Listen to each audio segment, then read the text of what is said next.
On the evening of June 27, 1844, a lawless mob with faces painted black overtook Carthage jail. They rushed the stairs to where Joseph Smith, his brother Hiram, and two friends were being held. Shots were fired. Hiram was the first to fall. Then Joseph was hit and fell from the window to the ground below. Both the prophet and the patriarch of the Lord were dead.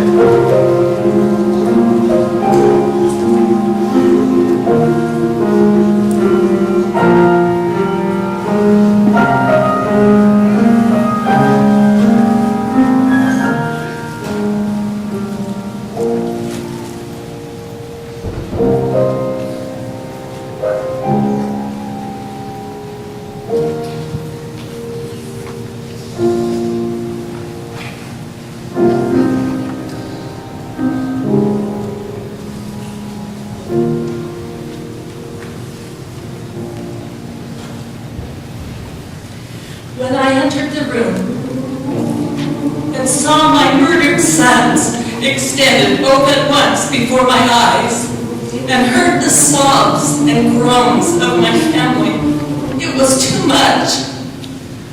I sank back, crying to the Lord in the agony of my soul, my God, why hast thou forsaken this family?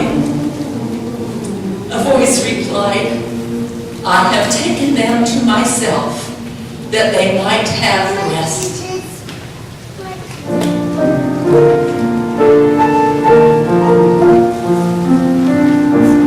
I then thought upon the promise which I had received in Missouri, that in 5 years Joseph should have power over all his enemies.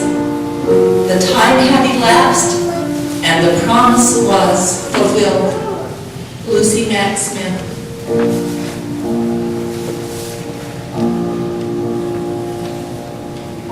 My dear Brigham, we are in great affliction at this time. Our dear brother Joseph Smith and Hiram have fallen victim to a ferocious mob. The great God of the creation only knows whether the rest will be preserved in safety or not. I hope you will be careful on your way home and not expose yourself to those that will endanger your life. If we meet no more in this world, may we meet where parting is no more. Farewell, Mary Ann Angel Young.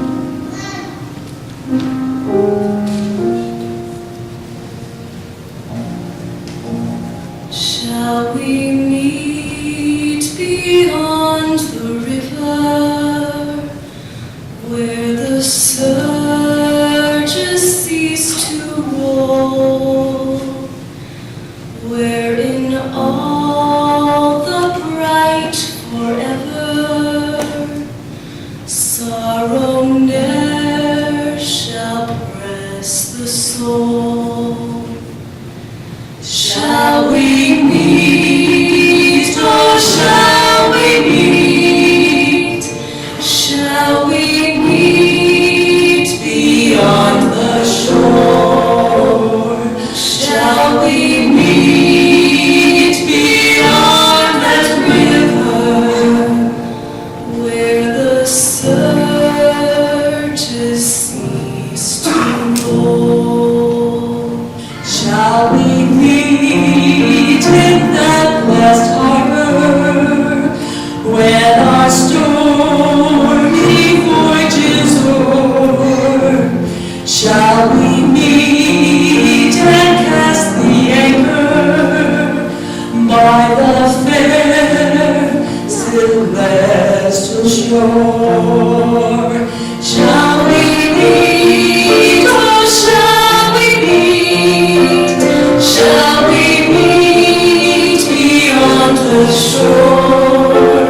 Shall we meet beyond that river, where the surges cease to roll?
As the news of the death of Joseph and Hiram reached Brigham Young and other members of the Quorum of the 12 Apostles who were scattered across the world, each left immediately for Nauvoo.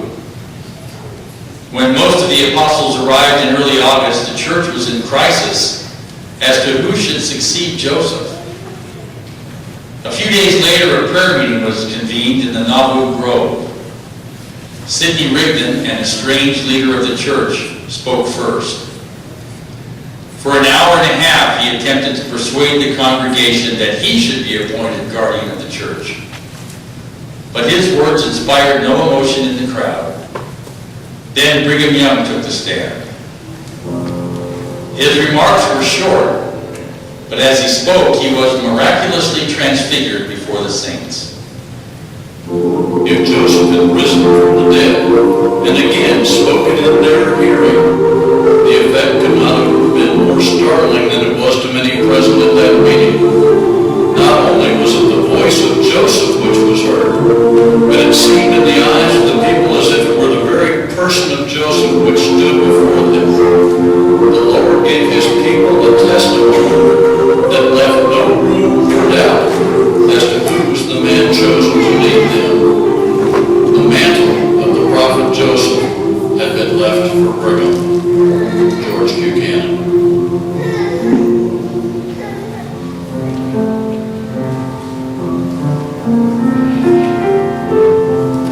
The mobbers had attempted to destroy the church by taking its leader. However, in the months following the prophet's death, the city of Joseph flourished.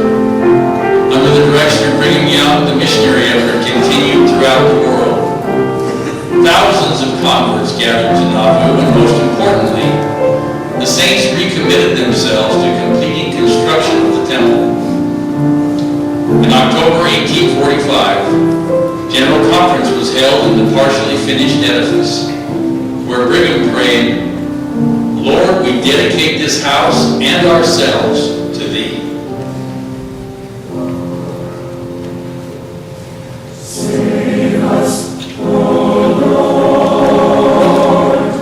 But with the increased growth of the church and the sustained progress on the temple, it became obvious that the church would not die with its leader.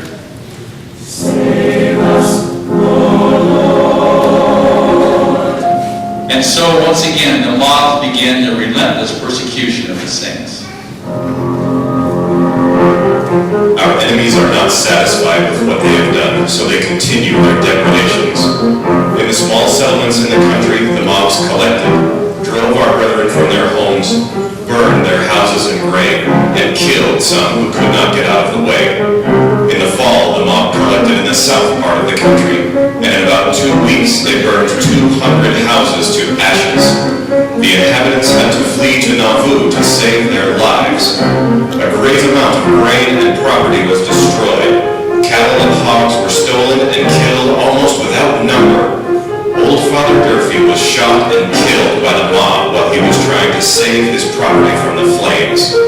Many others died from exposure after being robbed and driven into the wood. Their sufferings were so great that they could not endure it. John Paulson.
innocent blood that has been shed? How long must widows mourn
meeting in nearby Quincy, Illinois, to unite in action against the church.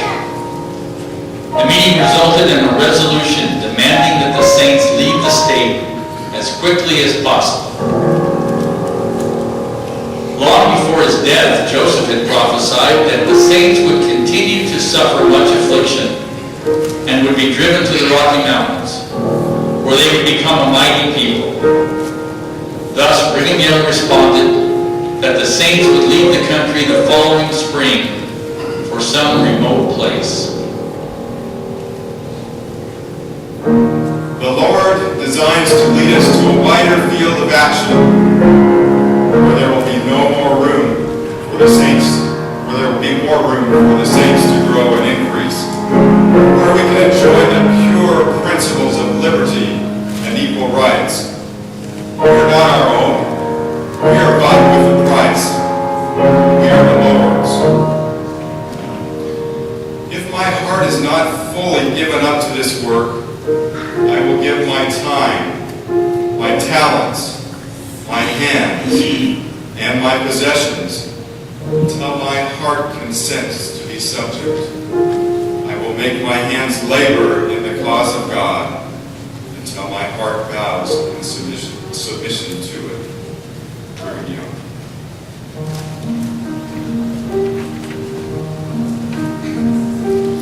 Who knows the burden placed on your heart? Whence comes the longing? When shall it part? No matter the sorrow, he'll not forsake. God made our hearts and in his absence they ache. Who knows what trials may come our way? How shall we meet them? What will he say when we kneel before you? Will he approve? God gave us trials that we might choose.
The evacuation of Nauvoo was originally planned for April of 1846, but new threats of arrest and rumors of federal troops being sent to wipe out the Mormons prompted an early, hasty exit in the the bitter cold of winter.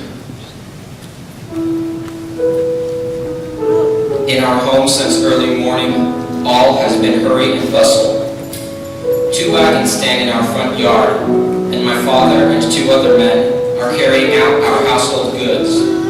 My mother looks pale, and when I ask her, "What is the matter?" she takes me in her arms, kisses me, and says, "We are going to leave our home, and will never see it again." Our fathers and mothers knew no fear, but trusting in God, they crossed the river into the dark beyond, knowing that a conflict awaited them, yet feeling beforehand that theirs would be the victory. They left their homes in the dead of winter, seeking a better home, but when or where, they know not. John R. Young. I was 5 years old when we started for Lebanon. We bid goodbye to our dear old feeble grandmother, Lucy Max Smith. I can never forget the bitter tears she shed when she bid us goodbye for the last time in this life. She knew it would be the last time she would see her son's family, Martha Ann Smith.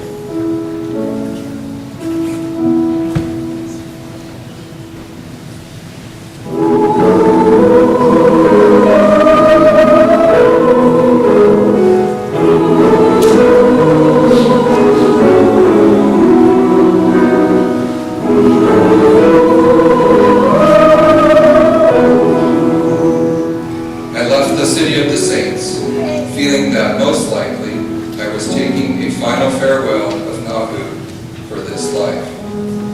I looked upon the temple and city as they receded from view, and I asked the Lord to remember the sacrifices of his saints. Wilfred Woodruff.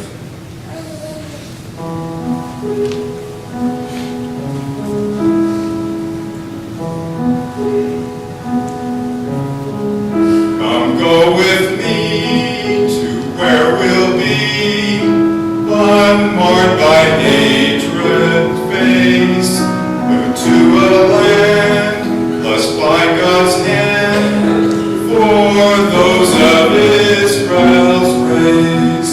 With joyful hearts you'll understand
The first leg of the saints' journey toward Zion proved to be the most difficult.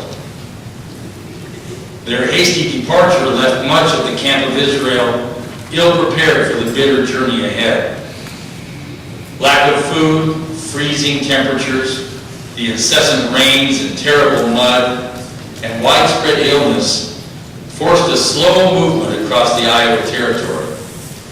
The company took 131 days to travel the first 300 miles.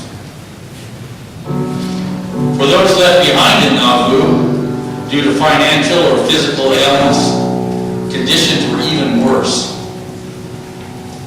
In September 1846, hundreds of those remaining poor saints were violently forced out of the city and across the river by the mob, in what became known as the Battle of Nauvoo. Scenes of destitution, misery, and woe met the eye.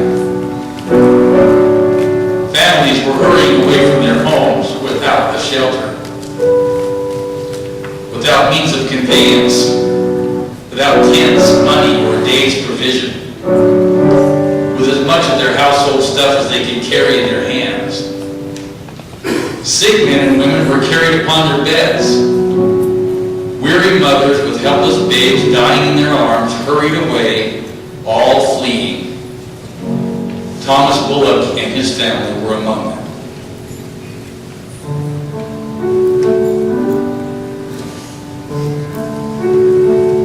I have been shaking every day for the last month and can scarce write any. Even my little boy says, "Dada, I wish we were out of this country, for when I am done shaking, I can get nothing to eat." It will almost be a miracle if you see little Willard alive, for he has fallen away dreadful this week. And if you was to see me and my family at this moment, you would say we had either been whitewashed or had risen out of our graves. We have not the least idea of where our next meal is to come from. I do not write these things to harass your mind, but to tell you my situation and to show you that I am really desirous to come to you.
Yesterday, I exerted all my strength to go and see Benson and Lucy. She is also confined to her bed with fever. Benson looks a skeleton. He says it's impossible for him to get food or teams for his journey to the west. There have been many saints who have gone to the grave, preparing as fast as they could to go to the west. Many literally dying for want. Whole families are sick, and not one to help the other. 2 or 3 dying in a house. There is not one house in this neighborhood, but there is in sickness in it. There appears to me to be more sick now than when Nauvoo was crowded with saints.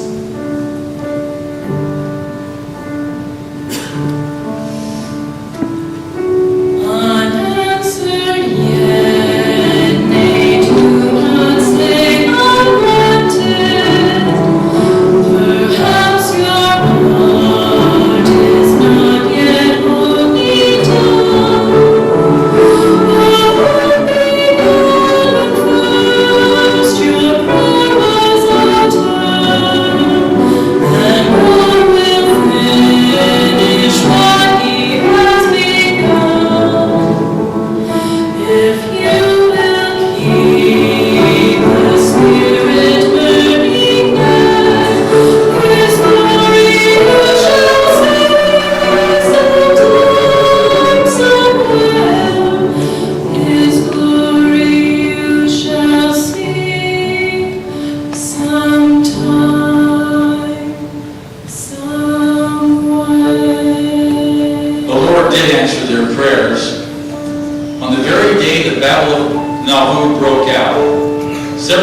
volunteered to leave the camp of Israel and make the 327-mile trek back across Iowa to save as many saints as possible. Here we are, exiled from the United States and without a home, dwelling in tents and wagons exposed to the weather. Like the saints of old, having no abiding city, we are wanderers and pilgrims on the earth. But we count the present suffering not worthy to be compared with the glory that is to be revealed to his saints.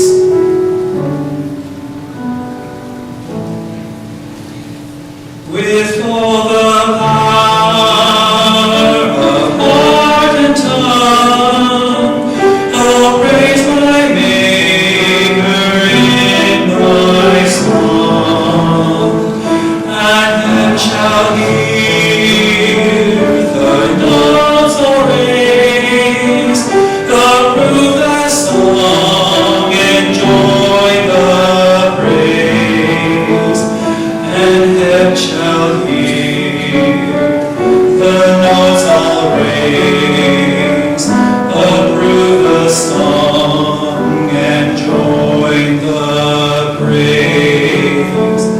I'll sing thy truth and mercy, Lord. I'll sing the wonders of thy word.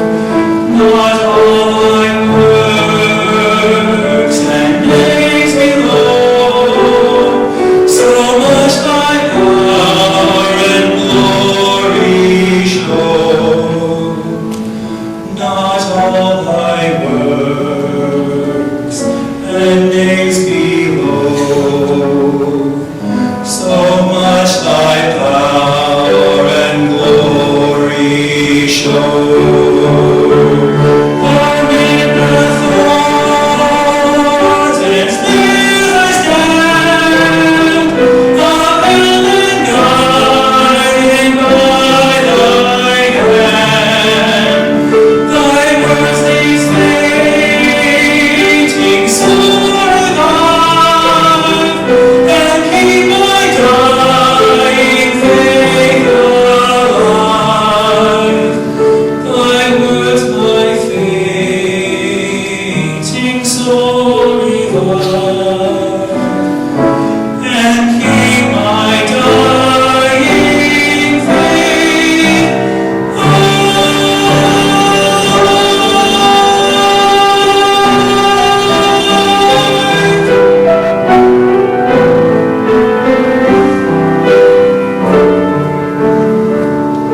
Thy words my fainting soul revive, and keep my dying faith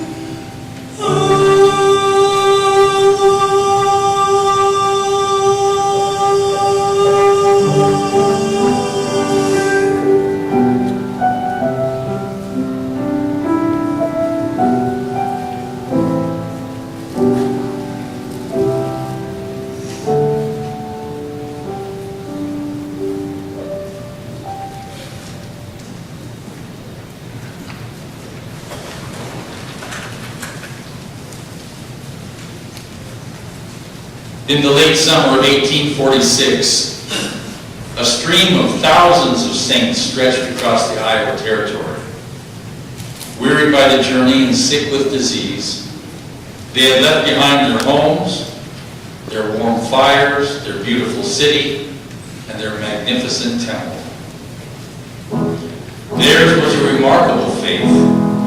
Faith in their leaders, faith in God, faith that He would lead them to their promised land, faith that would not falter. Come, come, ye saints, no toil nor labor fear, but with joy brighten your way. No harm to you this journey may appear, grace shall be as your day. 'Tis better far for us to strive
Should we die before our journeys through that day, all is well. We then are free from toil and sorrow too. With the just we shall dwell. But if our lives are spared again to see the saints their rest obtain, oh how we'll make this chorus sound. All is well, all is well.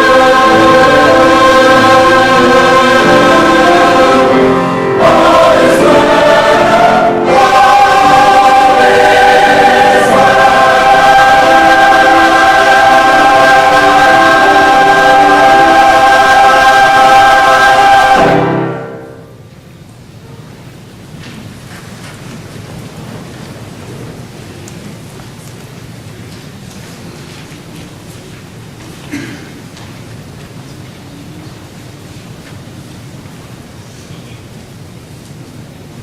With so many struggling to catch up, so many sick and destitute, with the shortage of supplies and unexpected delays in crossing Iowa, it seemed likely that the Saints would have to winter at the Missouri River.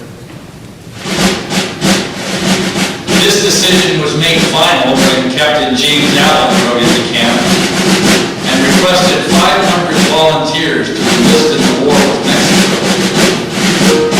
After all the Saints had endured with little or no assistance from the government, to be called on for 500 of the strength of Israel seemed cruel and unjust indeed. But the brethren saw the request as an opportunity to secure confidence with the government and to raise the funds necessary to complete their journey. And thus the Mormon Battalion was born. When this news came, I looked upon my family, and then upon my aged parents, and upon the situation of the camps, and my soul revolted. The thoughts of leaving them at this critical time were indescribable. But when I came to learn the mind of the Lord, and on learning the offering had to be made, when our beloved President came to call on the Saints to know who among all the people were ready to offer for the cause, I said, "Here am I, take me, William Hyde."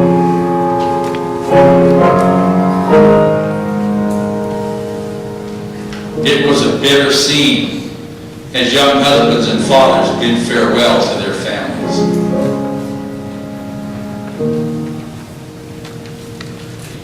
Shall we meet beyond the river, where the surges cease to roll, where in all the bright forever sorrow ne'er shall press the soul?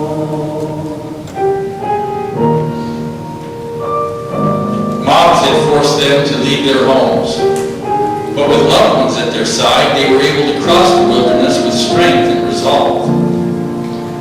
Now, as they were torn from those loved ones, as their very hearts seemed to burst under the weight of it, those faithful saints tried to express words of comfort and courage at their parting.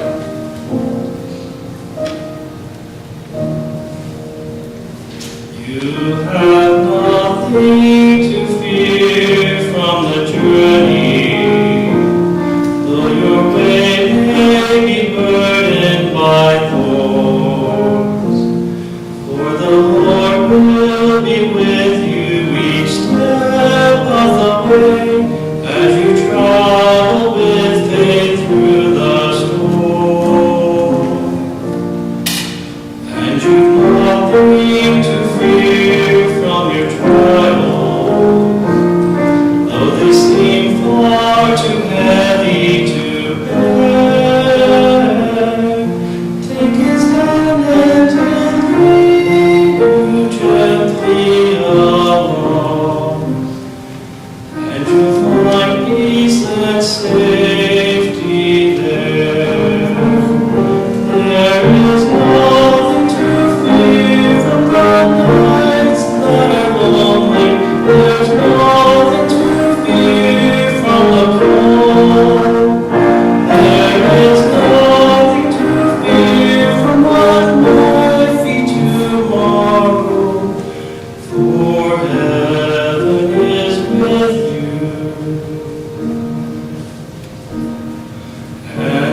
though your body is tired and old. For the Lord will send angels to lift up your arms and to carry the burden you hold. And you've nothing to fear from your suffering, nor the grief you've been called on to bear. Take his hand and he'll lead you gently along, and you'll find peace and safety there.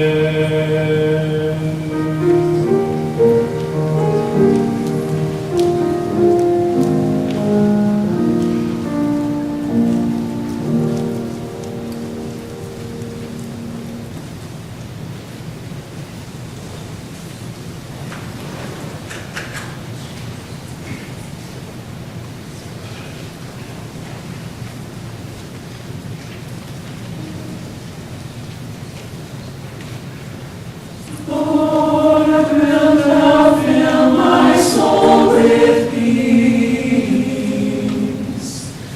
that pain and sorrow there might cease. Let songs of praise and of glory fill my ear, and may thy Holy Spirit linger near. Lord, wilt thou fill my heart with love, that I may see thy realm above. Let my soul ever there commune with thee,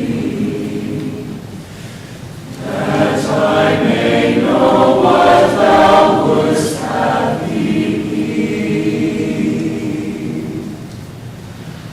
Lord, wilt thou purge my soul of doubt, that with thine angels I may shout hosannas to thy holy name. And with the saints of old thy mansion flame.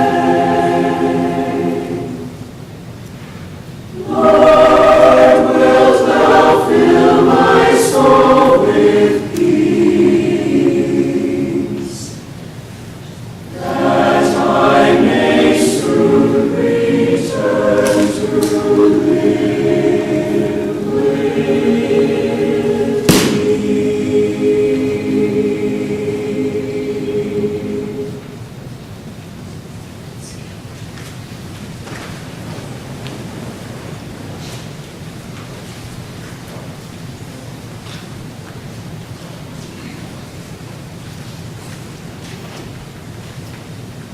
With the departure of the 541 men of the Mormon Battalion, the decision to spend the winter on the banks of the Missouri River was made final.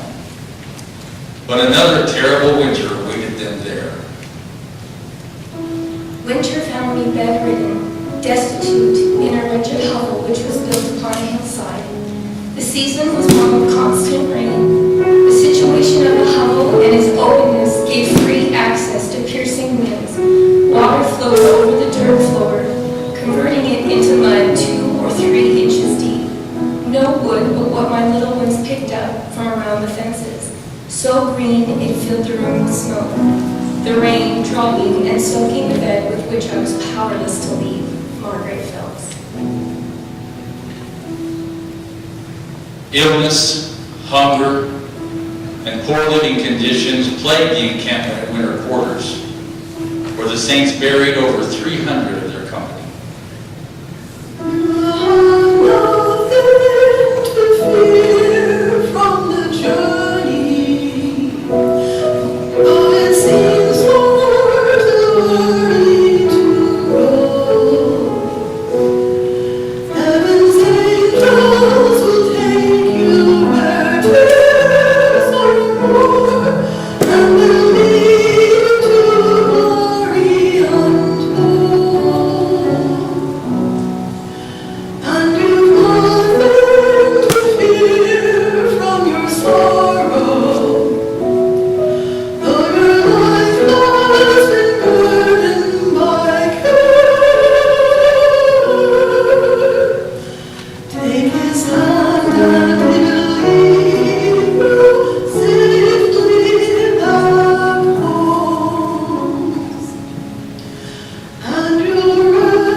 winter finally passed, and with the arrival of spring, Brigham Young set out for the west from winter quarters with an advance company of 143 men, 3 women, and 2 children.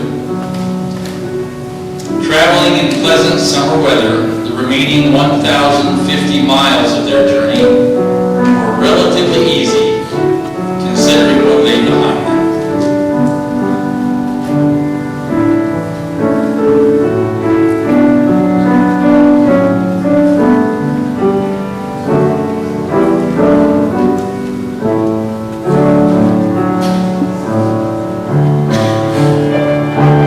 On July 24th, 1847, almost a year and a half after first crossing the Mississippi River, Brigham Young entered the Salt Lake Valley, surveyed the scene, and announced, "This is the right place. Drive on." Less than a month later, Brigham and several others turned and headed back to aid the saints in winter quarters. Within weeks, a constant stream of wagons was traveling in both directions on the trail. After being driven from their homes, enduring unimaginable hardship, and burying many of their own, the saints had finally reached their promised land. In the months and years to come, they would see the fulfillment of the prophecies of Joseph Smith and Brigham Young. The saints would build a flourishing city and a magnificent temple, never again to be driven from their homes.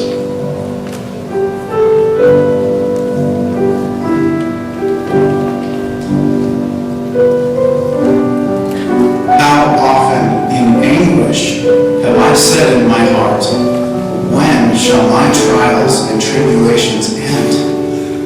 But amid all these heart-rending trials, not once have I ever regretted that I set out to follow the counsel of the people of God and to obey the voice of the Spirit. Hosea Sal.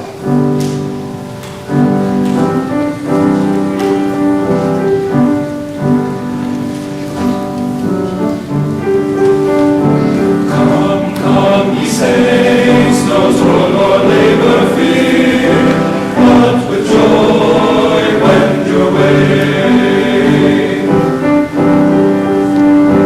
Oh, heart to you, this journey may not be, grace shall be as your day.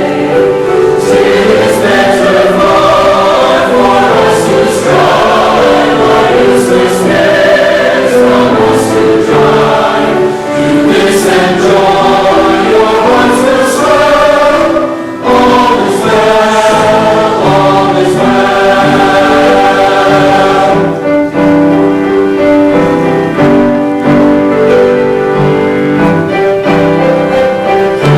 Why should we part or think or what is right? 'Tis not so, all is right.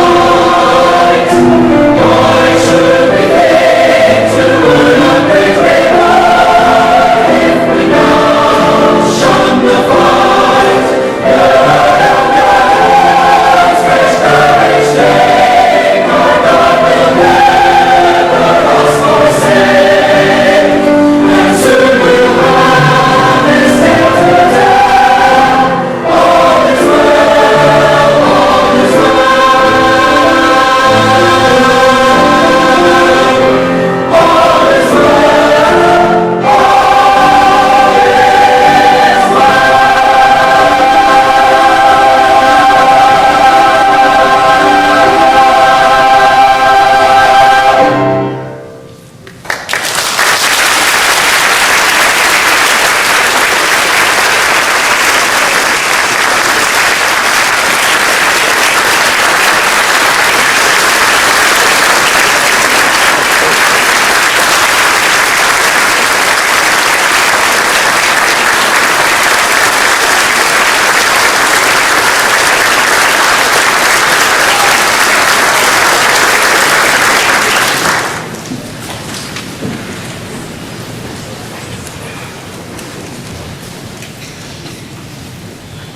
Well, actually, before the closing prayer. I volunteered. As you may have seen on the program, my name is House Thomas. I'm the High Counselor over Music for the Stake. And I just wanted to say that we could not do this without the work, the very hard work of three people: Sister Mary Lou Klippel, Sister Rob Gardner, and Sister Danielle Erb. Because we have something